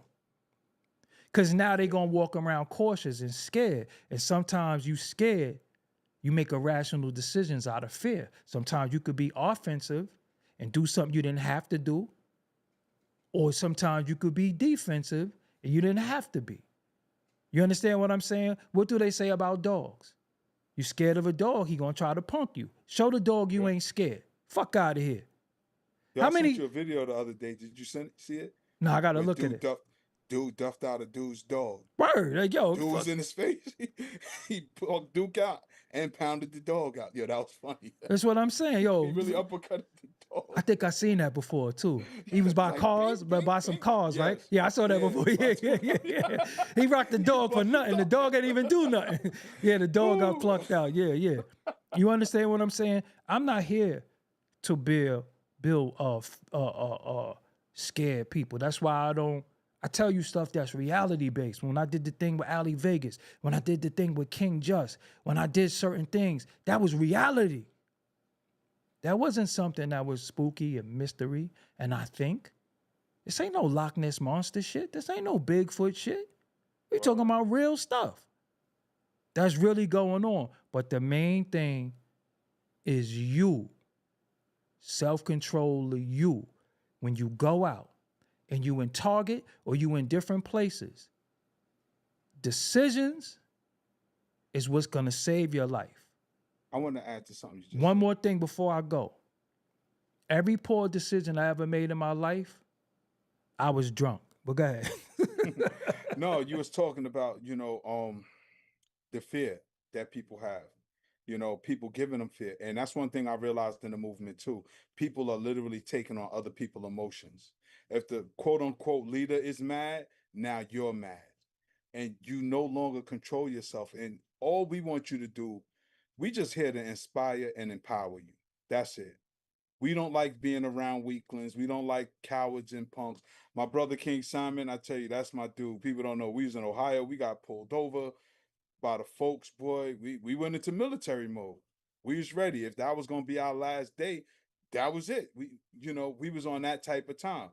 So I always got a love and appreciation for King Simon because he didn't fold, he didn't bend nor break. Battle tested. Battle And they tested. always see him smiling, so they sleep. You see what I'm saying? Right. See the dude that's grunting his teeth and saying, you gotta ass. Because we seen dudes like that fold. Word We up. seen dudes Fold fold. like wallets. Yo, we seen Fold some like of wallets. some of the dudes who you think is about that action, we seen them fold. A lot of bark and no bite. Yo, seen them fold. Where I was But just I say like, that because to the audience, because this is where the people are fishing. They're fishing on YouTube. We just want to encourage you to be empowered. When things don't seem right or sound right, I don't care if it's 100 people going in that direction. If it don't feel right to you, go in the direction you feel works best. If it ain't where you should have went, then that's your life lesson that you learned. But what we want to do is inspire everybody and empower everybody to be the true person that they're born to be, because we don't want to be around no more fakeness. We've been around the fake ones. We've been around cowards. but we do like interacting with people. We're not shy. We're not intimidated by people or timid of people. But when we engage with people, we want to meet them, not the representative. We want to meet the authentic you. Now it's all right to be reserved, not give everything. I don't want to know all your business, but I want to meet you. Right. Not Who are you? supposed Exactly. to be. Self. Don't put up this big unk in my face and then be hollering these old chants and sayings that you don't feel right here. You know what I'm saying? Yo, you know what killed me, right? And let me let me body Yes, let the people go. We can let the people let me body everybody real quick, right? So when Andre 3000 made that album, right? But everybody, the Flute album, right? Everybody was like, yo, the album, he dealing in the healing frequency. Remember everybody was saying that, right? You assholes, as soon as it goes on the internet, they squash it. They lower the hertz. So it's not in the healing frequency no more. But y'all don't know that. Because somebody told you it was a healing frequency. And if it's the healing frequency, why are so many of y'all still sick? If you listen to that album, why it ain't help you? In the first place, it was supposed to help you is right here. It's supposed to help you right here. Because y'all be like, oh, I got that bad leg or my knee be hurting. It's nothing wrong here. It's your brain telling your knee that it has a problem. But being that people don't deal with their mind enough, do enough mental exercises, read, exercise, meditate. Crossword puzzles. You get what I'm saying? Just do little things to challenge yourself and challenge your brain. You listening to people who telling you, yo, if you eat this, you gonna get this. If you go do, yo, how old is grandma? Grandma is 88 years old. My grandmother, 88, been eating pork since I was born, before I was born. She'll be 89 this year. So who am I to say, don't eat that swine? I'm not going to eat it. But she 88. Who right? Me or her? So I don't eat pork because of what? A book? Niggas who don't eat pork might not even be 88, live to be 88 and read a book. Just really think about that. But on that note, man, we going to get up out of here. Until next time, make sure you follow the OG Wisdom podcast on YouTube as well. King Simon does a show every Tuesday, I believe. King Simon Presents is here. Follow Thorough Black Talk. It's every Thursday. Listen, man, listen, we all on social media as well. You know, everything is Doggie Diamonds or Doggie Diamonds TV. Any one of them you go at. Like I said, it's important to run these numbers up because the foolishness get the numbers. So when the foolishness get the numbers, these platforms think that's what y'all want.